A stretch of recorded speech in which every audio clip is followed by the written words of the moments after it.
Olá, Brasil! Sejam todos bem-vindos ao canal do Patriota Brasileiro. O que a grande mídia esconde, temos a satisfação de trazer até você. Então, vamos às notícias. Ao vivo, pronunciamento do presidente Bolsonaro na ONU, a abertura da Assembleia Geral. O presidente do Brasil, Jair Bolsonaro, abre nesta terça-feira, às 10 horas, 75ª Assembleia Geral da Organização das Nações Unidas, a ONU, que nesse ano, por causa da pandemia de coronavírus, ocorrerá de forma virtual. O discurso de Bolsonaro, que já está gravado, deve se concentrar em rebater críticas da comunidade internacional de que o governo brasileiro não tem dado atenção devido à questão ambiental. O presidente vai garantir que o Brasil preserva seus biomas e que as queimadas que assolam a Amazônia e o Pantanal são habituais e não estão fora de controle. Bolsonaro também argumentará a favor da atuação de seu governo no enfrentamento à Covid-19. Ele tem repetido que o país, que registra cerca de 136 mil mortes pela doença, foi um dos que melhor enfrentou a crise. Vamos conferir o discurso. By His Excellency Mr. Jair Bolsonaro, President of the Federative Republic of Brazil.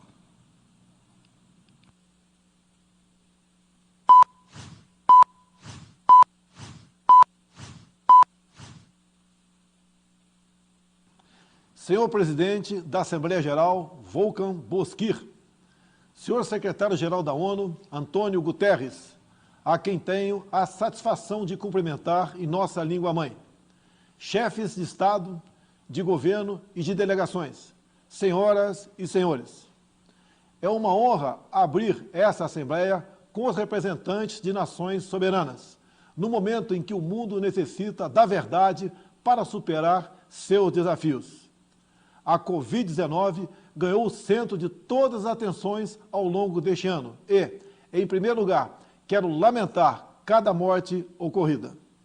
Desde o princípio, alertei, em meu país, que tínhamos dois problemas para resolver, o vírus e o desemprego, e que ambos deveriam ser tratados simultaneamente e com a mesma responsabilidade. Por decisão judicial, todas as medidas de isolamento e restrições de liberdade foram delegadas a cada um dos 27 governadores das unidades da federação. Ao presidente, coube envio de recursos e meios a todo o país. Como aconteceu em grande parte do mundo, parcela da...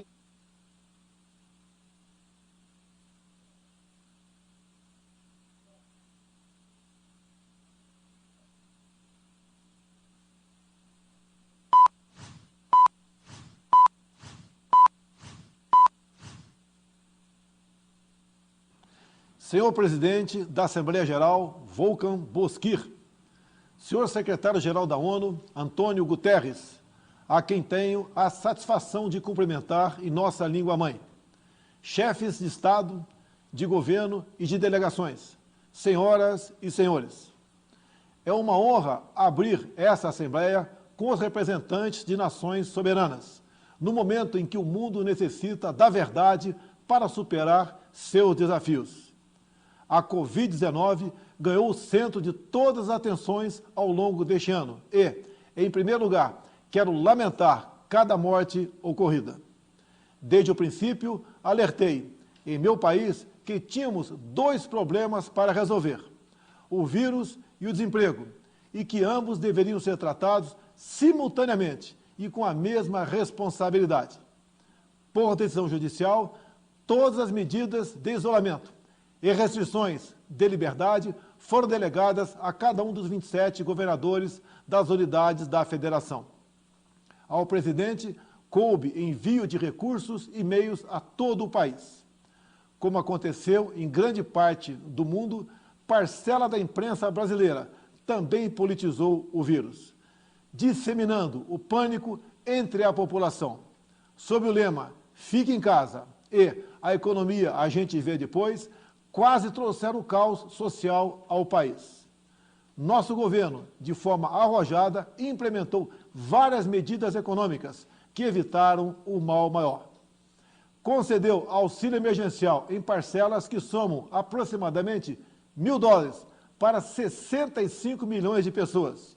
O maior programa de assistência aos mais pobres no Brasil e talvez um dos maiores do mundo. Destinou mais de 100 bilhões de dólares para ações de saúde, socorro a pequenas e microempresas, assim como compensou a perda de arrecadação dos estados e municípios.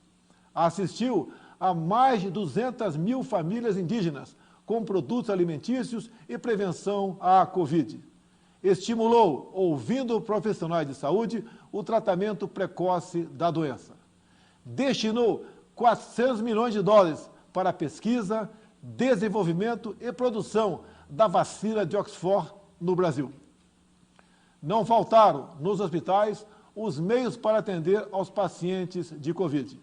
A pandemia deixa a grande lição de que não podemos depender apenas de umas poucas nações para a produção de insumos e meios essenciais para a nossa sobrevivência.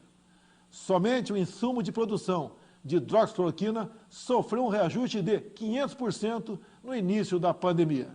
Nesta linha, o Brasil está aberto para o desenvolvimento de tecnologia de ponta e inovação, a exemplo da indústria 4.0, da inteligência artificial, nanotecnologia e da tecnologia 5G, com quaisquer parceiros que respeitem nossa soberania, prezem pela liberdade e pela proteção de dados.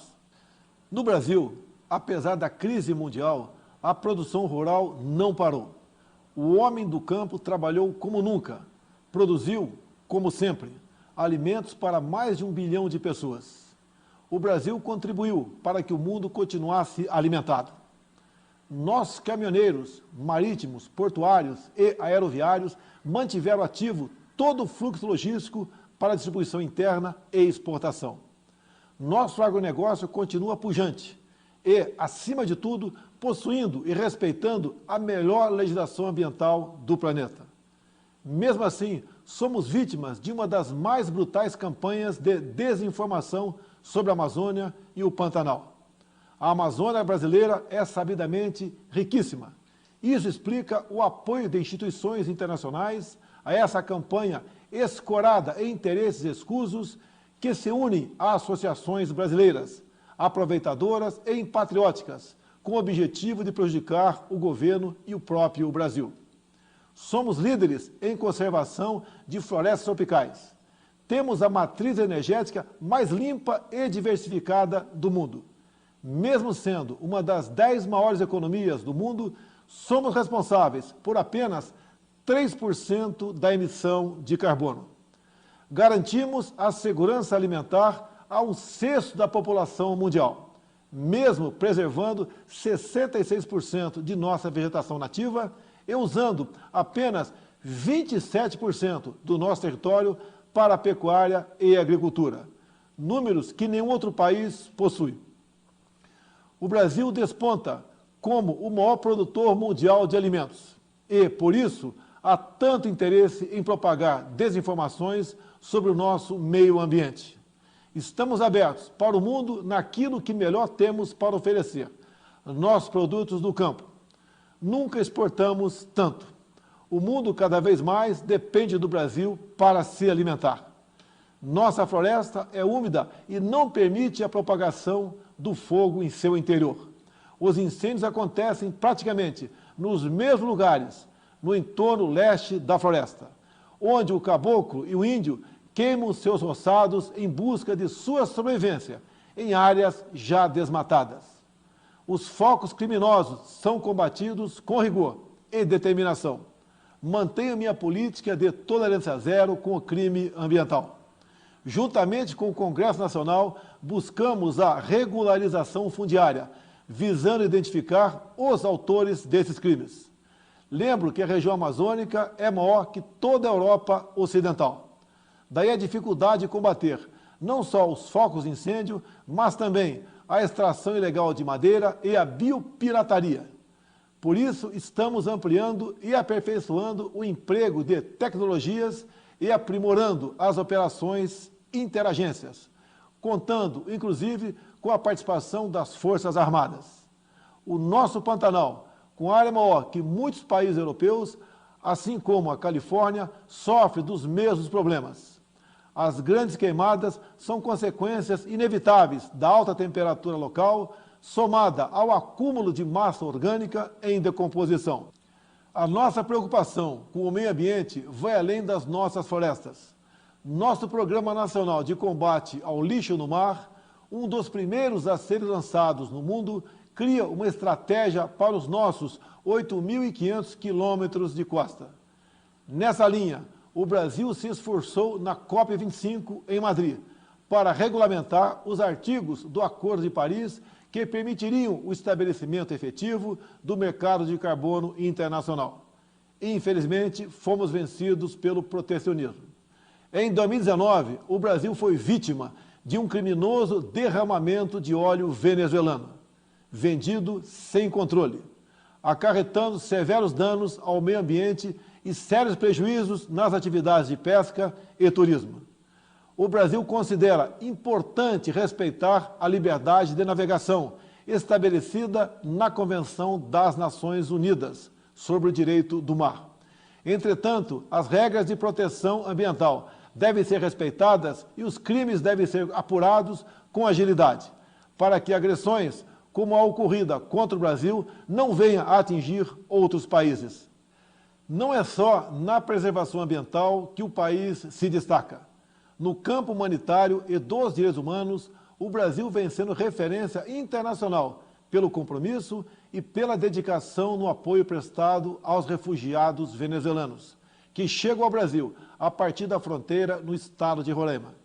A Operação Acolhida, encabeçada pelo Ministério da Defesa, recebeu quase 400 mil venezuelanos deslocados devido à grave crise política e econômica gerada pela ditadura bolivariana.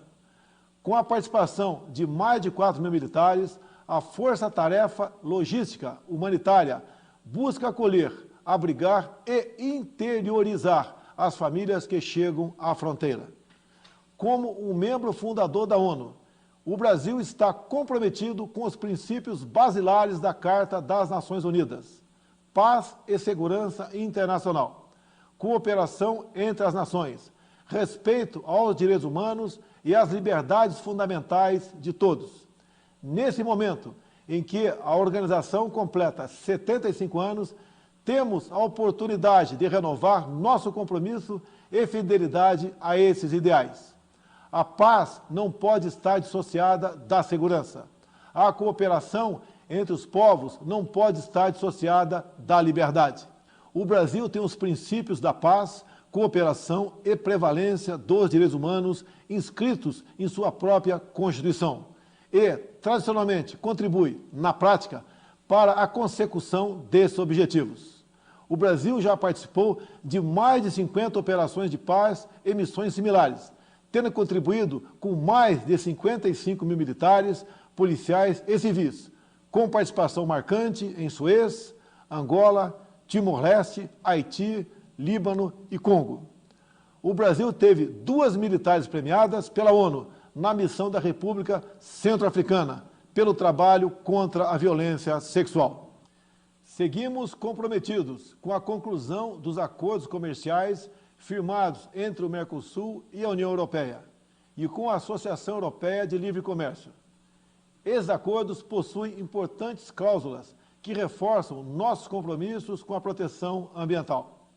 Em meu governo, o Brasil, finalmente, abandona uma tradição protecionista e passa a ter, na abertura comercial, a ferramenta indispensável de crescimento e transformação. Reafirmo nosso apoio à reforma da Organização Mundial do Comércio, que deve prover disciplinas adaptadas às novas realidades internacionais. Estamos igualmente próximos do início do processo oficial de acessão do Brasil à OCDE. Por isso, já adotamos as práticas mundiais mais elevadas em todas as áreas, desde a regulação financeira até os domínios da segurança digital e da proteção ambiental. No meu primeiro ano de governo, concluímos a reforma da Previdência e, recentemente, apresentamos ao Congresso Nacional duas novas reformas, a do sistema tributário e a administrativa. Novos marcos regulatórios em setores-chave, como o saneamento e o gás natural, também estão sendo implementados. Eles atrairão novos investimentos, estimularão a economia e gerarão renda e empregos. O Brasil foi, em 2019, o quarto maior destino de investimentos diretos em todo o mundo.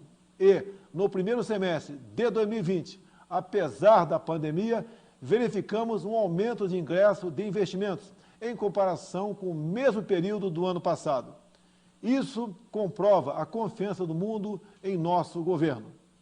O Brasil tem trabalhado para, em coordenação com seus parceiros sul-atlânticos, revitalizar a zona de paz e cooperação do Atlântico Sul. O Brasil está preocupado e repudia o terrorismo em todo o mundo. Na América Latina, continuamos trabalhando pela preservação e promoção da ordem democrática como base de sustentação indispensável para o progresso econômico que desejamos. A liberdade é o bem maior da humanidade. Faço um apelo a toda a comunidade internacional pela liberdade religiosa e pelo combate à cristofobia. Também quero reafirmar minha solidariedade e apoio ao povo do Líbano pelas recentes adversidades sofridas. Cremos que o momento é propício para trabalharmos pela abertura de novos horizontes, muito mais otimistas para o futuro do Oriente Médio. Os acordos de paz entre Israel e os Emirados Árabes Unidos e entre Israel e o Bahrein, 3 países amigos do Brasil, com os quais ampliamos imensamente nossas relações durante o meu governo, constitui excelente notícia. O Brasil saúda também o plano de paz e prosperidade lançado pelo presidente Donald Trump, com uma visão promissora para, após mais de 7 décadas de esforços, retomar o caminho da tão desejada solução de conflito israelense-palestino.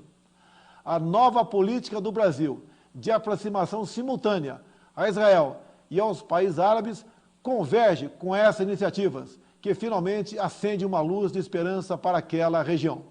O Brasil é um país cristão e conservador e tem na família a sua base. Deus abençoe a todos. O meu muito obrigado. E aproveitando, peço que se inscreva no canal, comente e ative o sininho das notificações, deixe seu like e compartilhe com os amigos. Dessa forma, você ajudará o nosso canal a crescer mais e mais.